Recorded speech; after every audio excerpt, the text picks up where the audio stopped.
সবাইকে জানাই শুভ বিজয়া। বড়রা আমার প্রণাম নেবেন, আর ছোটদের জন্য রইল অনেক অনেকটা ভালোবাসা। আশা করছি সকলে বুঝতেই পারছো আজ কি। আর এই আলপনা, লক্ষ্মী পুজো হোক বা যে কোনো পুজোর, এই কাজটা না আমার সব থেকে প্রিয়। আমার পুজোর জোগাড় করতে করতেই আমার দুষ্টু সোনার চলল কিছু কাজ কারবার। প্রথমেই বলি, পারিবারিক কিছু সমস্যার কারণে পুজোর জোগাড় খুবই সামান্য। আর এবছর কোনো ঠাকুরমশাইও আনা হয়নি, তাই পুজোটা আমিই করছি।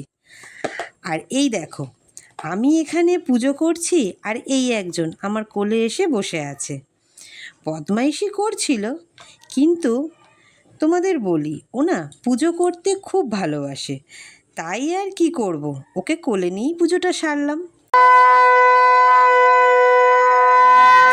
আমি যখন লক্ষ্মীর পাঁচালি পড়তে বসেছি, ততক্ষণ আমার রিপন সোনা ঘুমিয়ে পড়েছে।